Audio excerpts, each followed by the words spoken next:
কাপোৰ অলপ আছে জাপি লওঁ আৰু আপোনালোকৰ লগত কথা কেইটামানো পাতি থাকোঁ। এগৰাকী বাইদেৱে ফোন কৰিছিলে মোলৈ যে অনুপমা বচন এটা গাই দিব লাগে। মই বোলো কি বচন? বোলে ভাওনা বচন। যেতিয়া বাইদেৱে ফোন কৰিছিলে তেতিয়ালৈকে মই ভাওনা কৰিয়ে পোৱা নাছিলোঁ।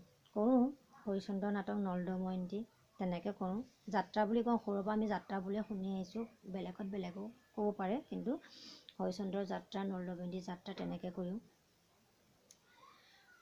তাৰপৰা মই বোলো ঠিক আছে ৰ'ব, মোৰ মানুহজন আছে ঘৰতে। মানুহজন কামলৈ যোৱা নাছিল, বোলো পাতি লওকচোন।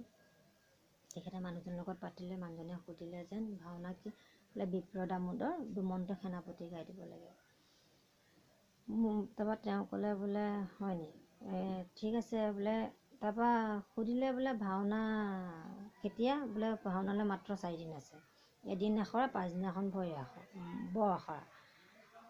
মানে স্পীকাৰ দিয়ে পাতি আছিলে, মোৰ আছিলে যে মই ক'লোঁ মই নাগাওঁ। কাৰণ কেলৈ, মই ভাওনা গাই পোৱা নাই। ভাওনা মানে প্ৰৱেশ, প্ৰস্থান, তাৰপিছতে যুদ্ধযাত্ৰা আৰু যুদ্ধখন থাকে। কৰি থকা মানুহৰ কাৰণে সহজ, কিন্তু যেতিয়া মই কোনোদিন কৰি পোৱা নাই, মোৰ কাৰণে অলপ মানে ভয় খাইছোঁ মানে কৰিম বুলি।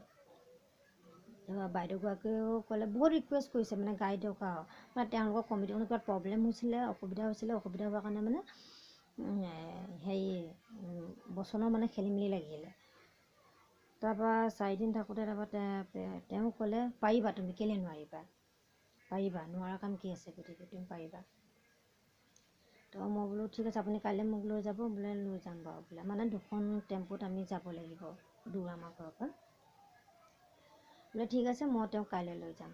গ'লোঁ, গৈ পিনে আখৰা দিলোঁ, ভিডিঅ' কৰি আনিছোঁ, সকলোখিনি ভিডিঅ' কৰি আনিলোঁ। অনাৰ পিছত পাছদিনাখন আকৌ বৰ আখৰা হ'ল। কি হ'ল, 15 আগষ্ট পৰিলে। 15 আগষ্টতো আমি ক'লোঁ নাযাওঁ, গৈও পোৱা নাই বাৰু 15 আগষ্টৰ দিনাখন য'তে ত'তে যাব নাপালোঁ। আৰু ঘৰতে আখৰা কৰি ভৰি মিলাই সেই পৰিচালনা কৰিছিলে আপোনাৰ ভীমকান্ত ছাৰ আখৈবতীয়া।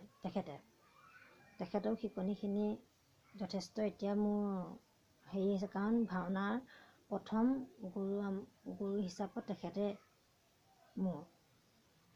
এতিয়া তেওঁ শিকনিখিনিয়ে মোৰ ভাওনা জগতত আগবাঢ়ি যাব পাৰিলোঁ। যেতিয়া মই নাগাওঁ বুলি ক'লোঁ, যেতিয়া মোৰ মানুহজনে ক'লে যে পাৰিবা তুমি, কেলৈ নোৱাৰিবা, সেই যে সাহসকণ, সেই সাহসকণ এগৰাকী মহিলাৰ কাৰণে বহুতেই প্ৰয়োজন। যেতিয়া মানুহজনে কয় যে পাৰিবা, কেলৈ নোৱাৰিবা, সেই যাতে পজিটিভ এনাৰ্জিটো আমি পাওঁ, তেতিয়া এগৰাকী মহিলা যিকোনো কামত আগবাঢ়ি যাবলৈ ভয় নকৰে। তেওঁ সেই সাহসকণতে এতিয়া গাঁও এখন 2খন, বেছি নহয় লোকৰ নিচিনাকৈ নাটকো কৰোঁ, ভাওনাও তেনেকৈ 1খন 2খন গাই আছোঁ। মই যে কৈছিলোঁ পাছত ক'ম, কেলৈ কৈছিলোঁ কথাটো, এইটো কথাৰ কাৰণে কৈছিলোঁ। কোনটো কথা? যে যেতিয়া এগৰাকী মহিলা বিয়া হৈ আহে, সেই মহিলাগৰাকী সম্পূৰ্ণৰূপে নিৰ্ভৰশীল কৰে তেওঁ মানুহজনৰ ওপৰত।